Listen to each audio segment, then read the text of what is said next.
Welcome everyone to our final day or regular matches here for round 3 before we go into playoffs. Our 27th match here of the season. My name is Wolf. With me is Moonblade. How are you feeling today? Feeling pretty good, Wolf. Very excited for today, the final play day. A lot of going to be determined here. Still a lot of playoff spots up for grabs between all these teams. So yeah, it's going to be an exciting one. All will be decided today, as we will find out the final standings of these teams. KT Rolster here will face off against MVP in this first matchup. And here they are, our first players, Losira versus TY. Start things off in a ZBT. Yeah, this should be a pretty fun matchup. Yeah, it's actually my favorite of this first match because I feel like it really could go either way. Yeah, they have the best shot here. I mean, there's still some other interesting matches. Younglab at Splash could go either way. Gumiho, always a dangerous player, but he's going to be up against Zest. So, you know, there's a lot of danger here, but I think Losira has to take this win to get it to an ace match at least. Yeah, for sure. And I think it's one of the most important wins, but I'm not sure you can do it against TY. Losira has lost a bit of his mojo, if you will, since the beginning of round 3. He was looking incredible. He's looking really solid this season in general, and then suddenly he seems to have fallen off quite a bit. He's not had the success in recent times that you would expect from somebody who has such a great record, even in the individual rankings, which we'll take a look at later. Yeah, and kind of the opposite for TY. He kind of got rid of anything that was kind of hindering his progression as a pro gamer. He's actually gone back to his older form. He's winning a lot, and we got some stuff to talk about when we actually start to hype these players up, because TY has been doing very well recently. Yeah, he has performance in the GSL, surprised a lot of people as well. You know, people were saying, like, how well is this guy actually going to do in the GSL, because he was slumping for a while. Yeah. He also wasn't being fielded in Pro League for most of this season. It has been a long time since TY, has really been showing the success he had last year, but I think he's finally back, and I think we're going to see a lot more of it today as we have a look at the lineup here. Well, a lot of people are thinking this is going to be an all, because it's going to be a clean 3-0. Just looking at the lineups, if TY is able to beat Losira, then Life versus Hero looks insanely Life favored. Zest versus Gumiho. Gumiho has beaten Zest in the past. Gumiho has actually won some great TVPs, but if he's off today, it could just be a 3-0. We won't even necessarily see Youngwa versus Splash. Yeah, it's really going to come down to Losira versus TY. Losira has to get this win because I don't see either player below him getting it. And it's kind of a scary place because Losira, as you were saying earlier, he just hasn't been performing like he used to. Yeah. And Liquid Hero, on the other hand, has been performing incredibly well in recent times, results-wise. I feel like his gameplay in some of his matches has oftentimes been lacking in some areas, and a lot of the wins he took they weren't the most legit wins. Like, he's got a few DT wins under his belt and things like that, but still, results are important, and we've seen him do quite well, so his mentality must be pretty good. Now let's take a look at our rankings. Like I said before, everything will be decided today, as in this round robin format, every team will play 7 matches. And so looking at this, we've only got a few games left, just these last 2. And we'll talk about all the situations that could occur a little bit later on. I don't want to get into it too much right now. Here are our winners' rankings. Losira, as I was saying before, still in the top 8 currently at 11 and 8. Maru and Hero tied at 15. Just looking at this with the lineups we have today, Life could potentially tie if he does win and then plays in the ace match and wins again. It's possible. Definitely get up there. The rest of these players, not much hope when they get down to rank 19. But yeah, we could definitely see some interesting changes in the winner rankings. Now here are round 3 winners rankings, which will of course have players from each race seeded into our upcoming Kespa Cup. So you can see Dream, Biel, Classic, and Hero currently seeded into the tournament. Talking about foreign seeds when those get announced later on. Here are our viewpoints for today. MVP is challenging to advance to the round postseason for their 2nd time. They did actually do incredibly well last time they did that last season. And I guess that's really our only viewpoint for the day. Yeah, well, it's kind of interesting as a quick look at kind of who needs to do what to get into those playoffs. MVP, they have to beat KT, and SKT has to beat Spenu. So it's very possible. There is a chance there if MVP can perform today. If they can take that win over KT, a good chance they'll make it through. And MVP has bought chicken for the fans here in the studio. And So that's something else to note. If you come down here, you might be able to get a little bit more of what's left of it. You're probably a bit too late at this point if you're not leaving your home just yet, especially if you don't live in Korea. It's like, Wolf, can I get on a plane and come down and get a chicken? No, sorry, you can't. Well, if they're going to do that, I might even just buy them chicken. I feel kind of sorry for them. Yeah, I do too. But yeah, MVP taking out all the stops today. They want to get the crowd on their side, so they're buying the chicken. They need everything they can, man. Because if they get this win, they essentially make it through. I don't see SKT losing this Spenu, but anything can happen at this point. There's both teams, Spenu and MVP, have done a lot of practice in the past, a lot of research on their players, and have really come into these play days with very calculated sort of builds. Absolutely. Spenu has had some crazy wins. Valdez currently advances to first place. I screwed up yesterday. I screwed up a lot. I did too. But you know what? We're still tied up there at the top with Daehyun, our analyst. The three of us are actually in second place currently. Yeah. And Monday Caster, man, he's still above 60%, so everybody's at least doing pretty well. Everyone's kind of hanging in there. Yeah.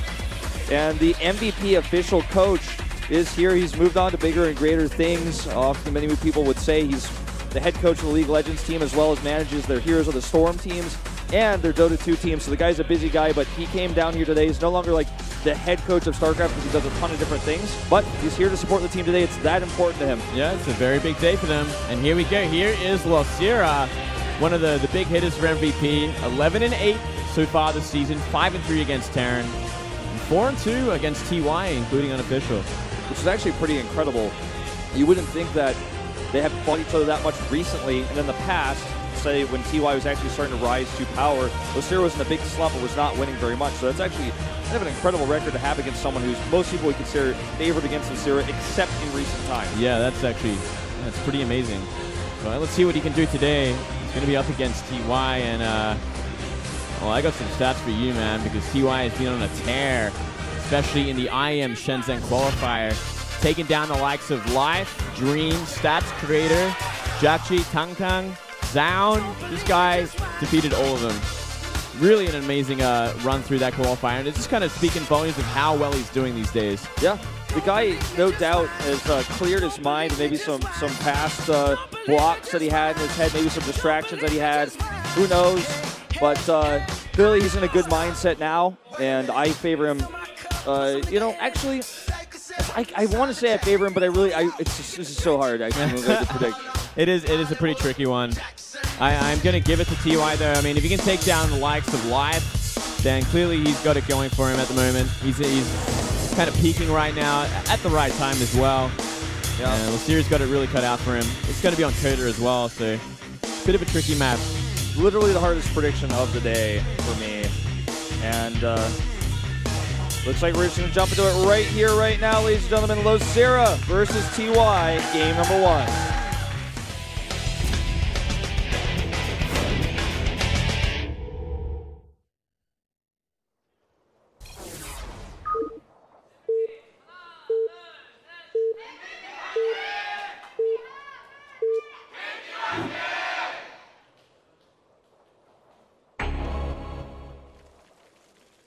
Up here in the top left in teal for MVP, it's Losira. There's his GG girl. Just saying, show a good game today. Down here in the bottom right for KT, it is TY. He looks really good.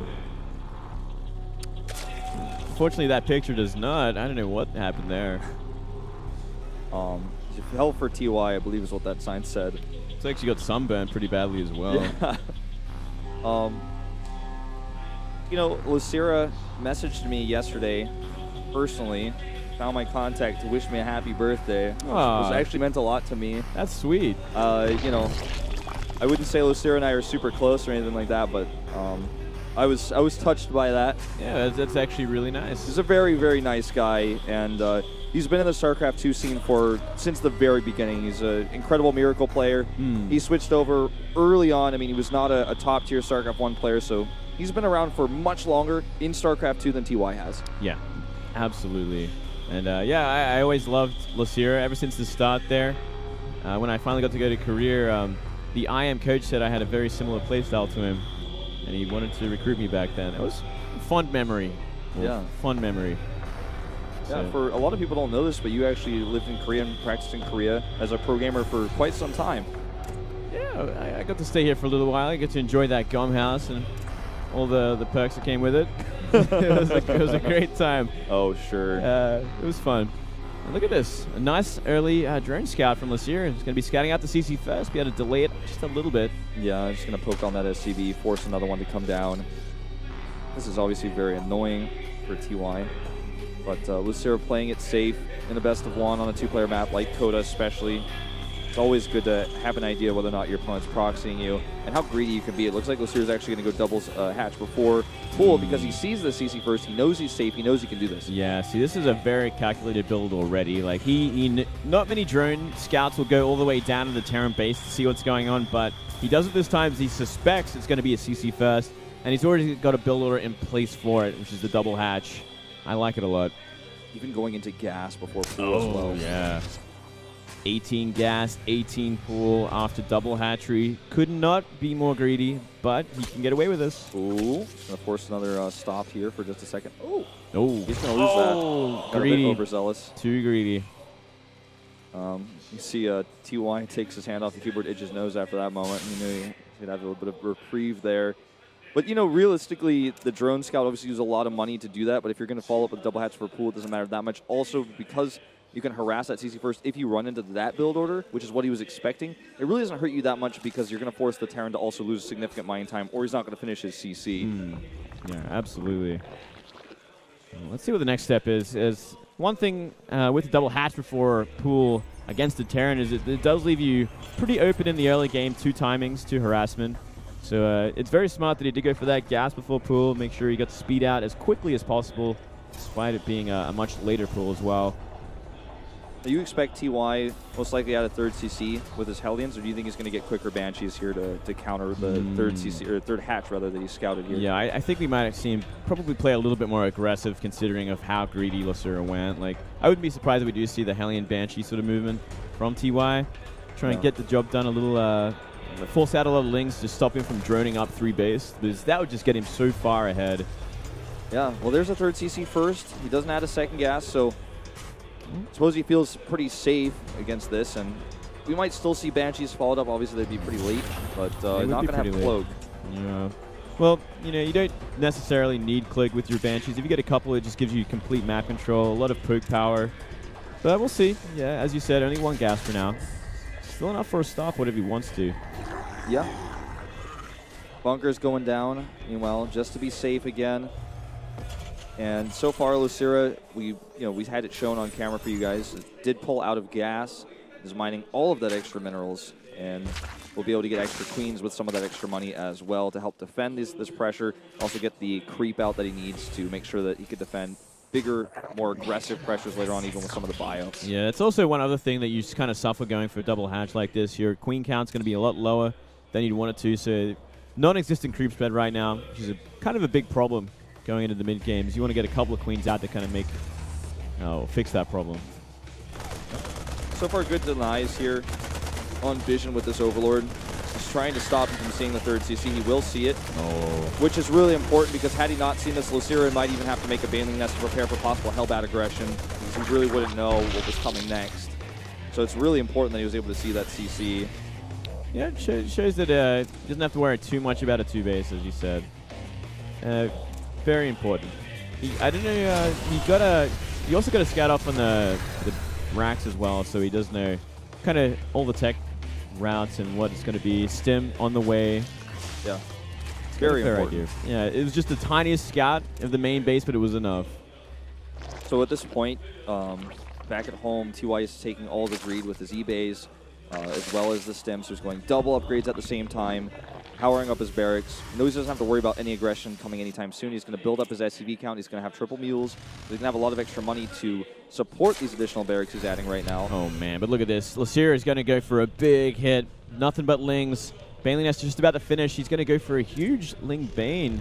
And if you can catch these Hellions out, only 4 Hellions on the map. That is not enough to kind of stop this from coming. Yeah, he's actually just got simply like only one bunker as well, very few Marines. Oh, wow. This is a perfect plan from Losira. This is actually going to totally catch TY. I've heard he's playing insanely greedy. He has no expectations of this. He's not sending his Hellions past the Watchtower either. No. And that's not going to scout the Lings. The Lings are just going to take a different path here. They're all going around, every single one. Eventually, I think they're going to start trickling through the middle of the map to reinforce, but this is going to really catch him out. He hasn't the slightest idea this is coming, but Stim is going to finish just in time. Oh, well, now he sees it. Went out there to make a depot. Now he needs to react. How's he going to react? Looks like no reaction just yet. He has no idea. So much is on the map, about to crash through the natural. Here we go. It's the first glimpse. He raises the depots in time. Banelings crash through that bunker. Marines are on the run. He does evacuate his SCV successfully. He doesn't have a tight wall at the top of his ramp, so Speedlings are just going to go in without Banelings. The Hellions get denied. They're not able to get in here and help, and all the Marines are dead. So many more Speedlings still on the map. That's right, and they're going to get amongst the production. There's nothing TY can do at this point. He's going to have such a hard time, or pretty much no chance at all of defending this now. When there's W racks like this. That should be game here. I think it most definitely will be. Down now to 61 supply. Banelings morphing in the face of the barracks. Oh, wow. What a great build from Losira. GG. Playing insanely greedy. Then right as TY puts on the greed to counter it, he puts on that Speedling production. Keeps his drone count low. He was able to do this because TY did not force the issue with his Hellions. He only made 4. So he was just going to keep them in the middle of the Watchtower, expecting, okay, I'll see something if it comes. Yeah. Completely caught off guard. Losira did his homework. He knew exactly the kind of build that TY was going for. He knew how to react to it. He found his timing. And that really opens the door for MVP to try and get this win over KT and maybe, just maybe, get into the playoffs. Yeah. A really, really important first win here. The momentum is now in their favor as well. And I feel like it gives you a ton of momentum when you win a game like this where you take a big risk. Had they lost this game though, I feel like, it's a double-edged sword to a certain extent. If say TY scouted this and made a ton of bunkers and holds this, he's going, oh god. Yeah. But now it's like, all right, yes, the plan worked. Everything we've got planned today, we could just keep doing what we've got planned. We've got this momentum on our side. We can do this. We will win this. I think their spirits have to be insane.